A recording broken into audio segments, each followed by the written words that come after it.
Hello everyone and welcome to Stan the Wineman TV. I'm your host Stan Rattan and this is the Blue Collar Wine Show where I try to help you spend your wine dollars wisely. And as you can see, this is going to be a blind tasting. Although I do know the varietal.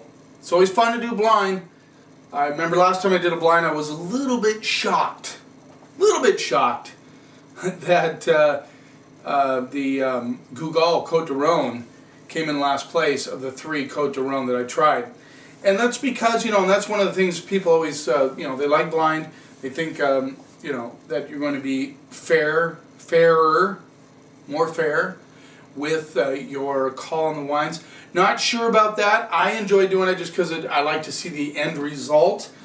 I always try to be fair when I'm tasting wines, but there's some truth in label can influence you just a little bit. Some people are influenced by price, although I have to tell you that if a wine is higher priced, for me, I judge it a little bit harder. So for those with higher priced wines, they might like the blind format. It takes that harsher judgment away. Before we get started, I just want to say, Seahawks are that much closer to getting home field advantage. Green Bay lost to Buffalo this weekend. Seahawks now have home court advantage over them. Now all they got to do is take care of business down in Arizona, and I have complete confidence that the Seahawks will beat Arizona this coming weekend. I think it's a Sunday night game, so I'm excited about that. Let's get started right off. Rioja, what I love about Spain, other than the fact that I just came from there in September, I visited Spain. But when you're talking Rioja in particular, I think there's 3 different regions in Rioja, basically. The main grape of Rioja is Tempranillo, although they do some Garnacha there. They blend that sometimes with the Tempranillo amongst some other grapes that they do there. But they use a grading system, like they have a Joven, which is a new wine. When they use the term Reserva or Gran Reserva or Crianza, they mean something. Unfortunately, like in the United States, they can put reserve on the label. Doesn't necessarily mean anything except that they can put reserve on there. And, it's a marketing gimmick. You put reserve on there, everybody's saying, oh, this is a special wine. It says reserve on it. Well, just for your information,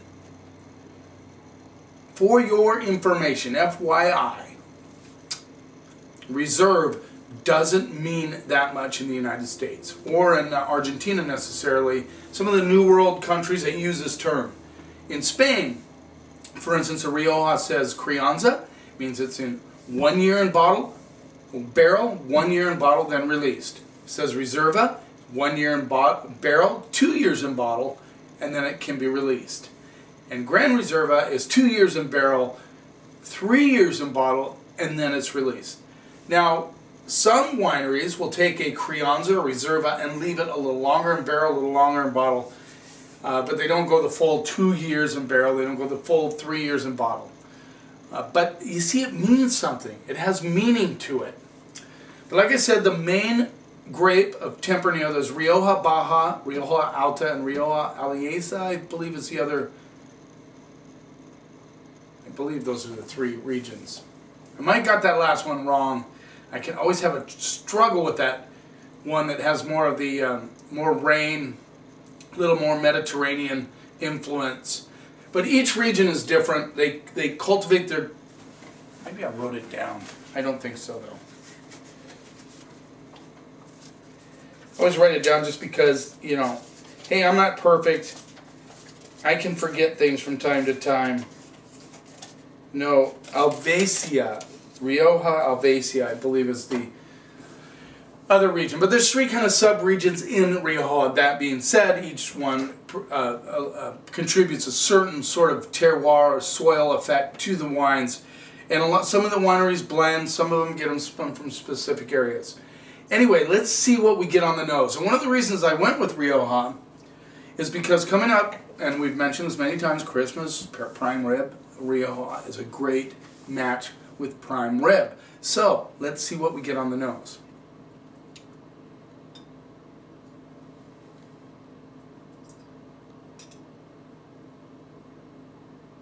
Interesting little, like, kind of a baking spice thing going on.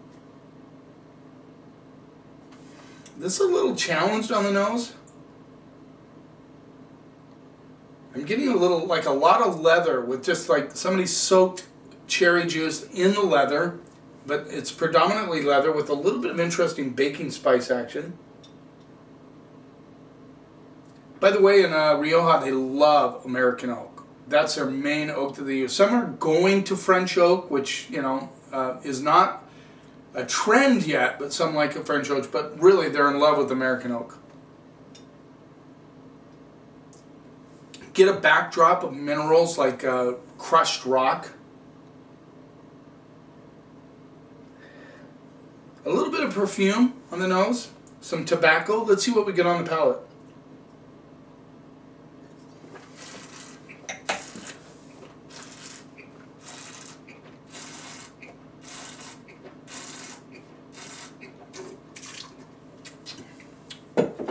Good acidity, nice spiciness, like a white pepper coming through. Good core of cherries and a little bit of red currants. A little bit of a leather coming through, big time.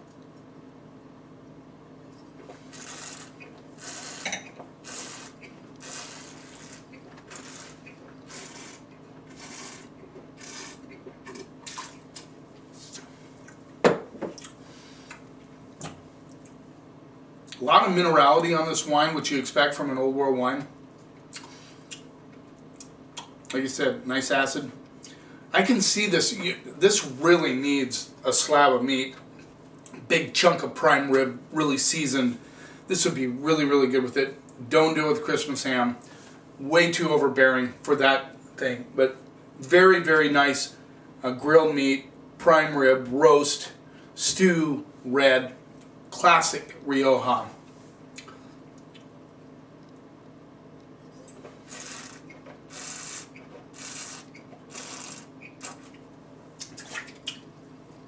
That kind of stinky leather comes through on the back end. For those of you who like, you know, New World wines with a lot of fruit on it, you're not necessarily going to like this one. But I like it because it's true to Rioja. And I just put my grade on it. Let's move on to the next one.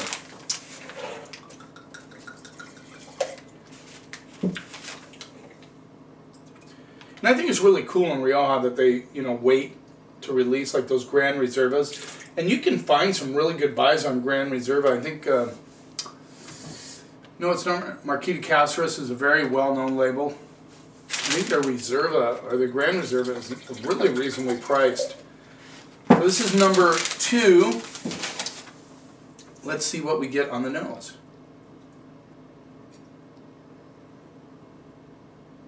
This is a fairly stinky on the nose.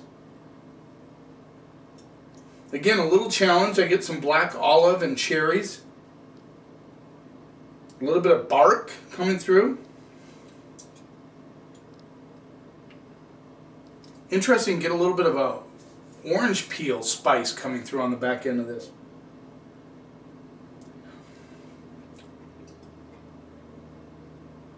Oh, I just got to hit a nutmeg, which I really find intriguing. Yeah, I like that. Let's see what we get on the palate.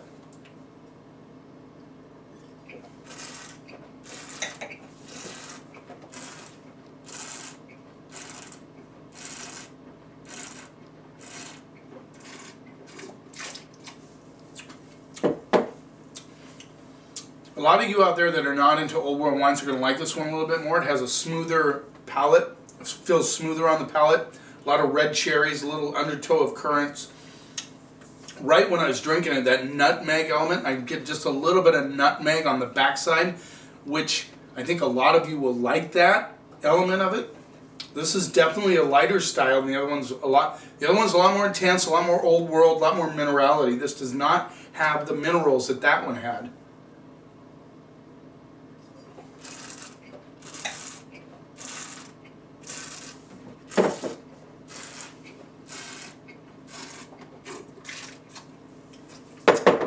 I love that spice character. characteristic. And right on the back end, I get that nutmeg, a little bit of white pepper coming through. Nice flow across the palate. I think this has it's a real solid wine.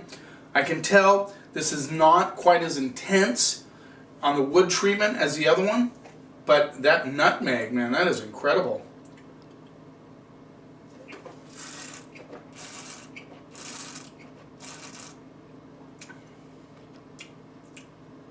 A little thin on the backside, just a little thin. Still would go with prime rib. This one would lean towards ham a little bit, not as intense on the tannins and the minerality and the leather.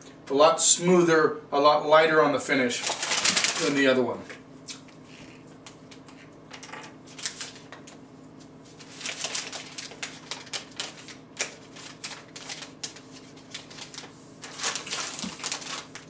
I like that one though. I did. Let's move on to the next one.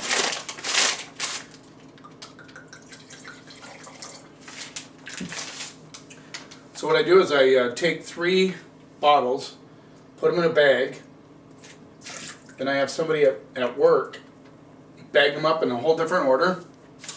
Don't put the corks back in, leave them uncorked. So I have no idea. I just know there's 3 Riojas. I do know, however, that there is just a regular Rioja, there's a Crianza, and there's a Reserva in this bunch.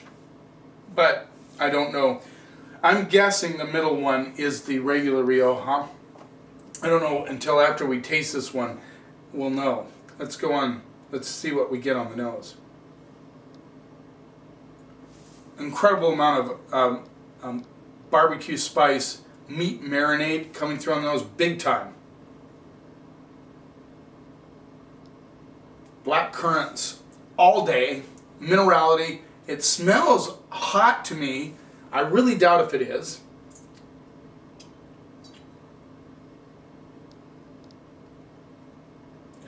A little bit of like, it's like that marinade with a little bit of a cinnamon element underneath.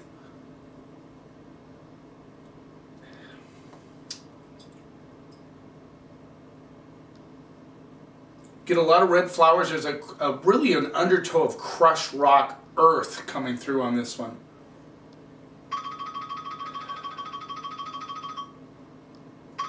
Got to turn off my cell phone. I get the tobacco on this a little bit. I really enjoy this nose. It's got that, I love that barbecue spice meat marinade thing coming through. I'm going to just take a wild guess just based on the nose that this is the Crianza, this is the Reserva, and this is the just regular Rioja, which means that it maybe had very little oak influence and 18 months in bottle. Because this has a lot of that, you get that meat, that barbecue spice, that meat marinade from the oak treatment.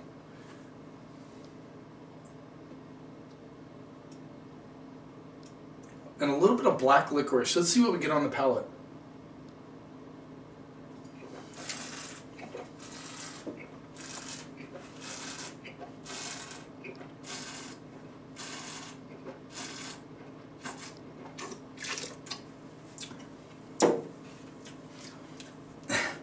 This is a nice wine, very deep. I mean, I can't think of a better word to describe. Very intense on the palate. The currants, the barbecue spice, good acidity on this wine, and yet at the same time it has a nice smooth element to it. The tobacco comes through on the mid palate into the finish, and then it turns almost like into the red cherry on the finish, or red currants.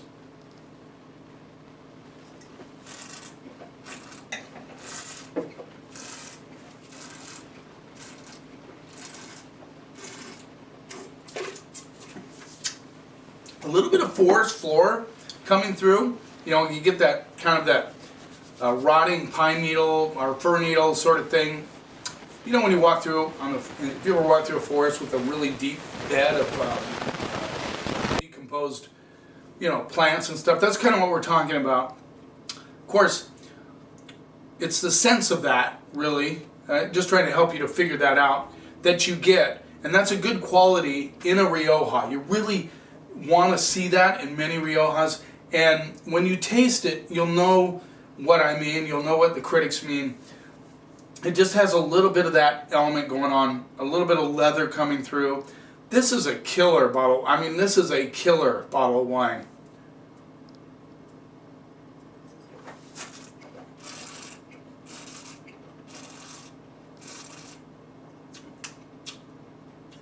Nice rusticity, you know, that rustic kind of edge on the finish, but it's still very smooth, still really big, really nice bottle of wine. I'm liking this one. I'm thinking this is the Reserva, but you know, who knows if I know what I'm talking about.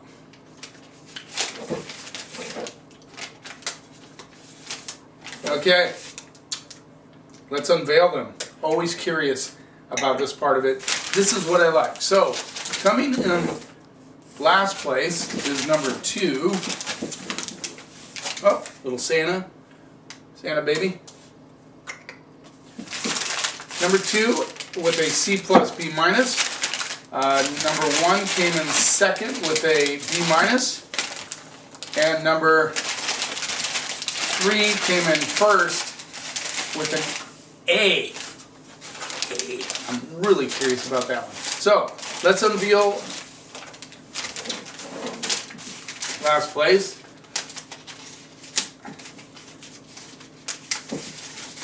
Oh, somebody's being persistent. Okay, this has been a long time since I left my cell phone on, so. Okay. The one that's C plus B minus that I guess is just a regular Rioja is the La Vendimia Rioja, and it runs in at $15. So I feel good about that.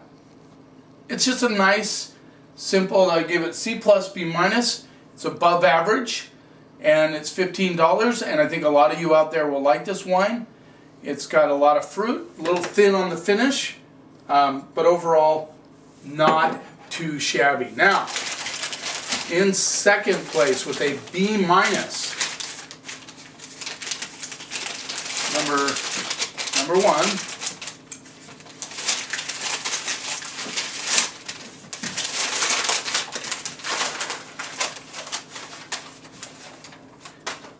is the Finca San Martin Crianza Rioja. There you go, $15. And it is a Crianza, just as I had guessed. And I gave this one a B minus at $15. Good value. It showed a lot of that more rustic side of a Rioja. And very good. Very good with prime rib. I like that wine.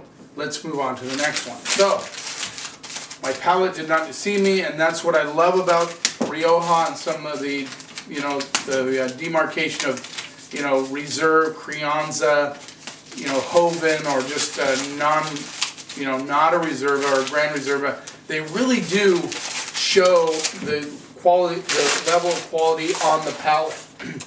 So this is the Marquis de Murrieta Reserva 2007 Rioja Finca Ige. This rolls in at $22. Now remember, this is the one that was 1 year in barrel, 2 years in bottle before release, so a total of 3 years before it actually was released to the public.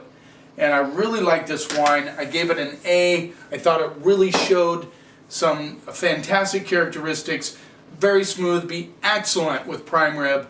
And I know a lot of you, $22 is a really a very fair price for this wine. And for you vendors, you sales reps that are calling on me, I did not write down where I got the sample from, so I'm really curious about that. I want to know where I can get my hands on some of this. Hopefully I can get some before Christmas so some of you can try it. Well, there you go. Thanks for watching.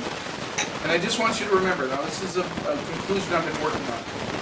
There is no mystery in wine. It is just fermented grape juice. Do not forget that. Just drink it. Enjoy it. Be true to your palate. If you do that, together, you and I can take the snot out of wine.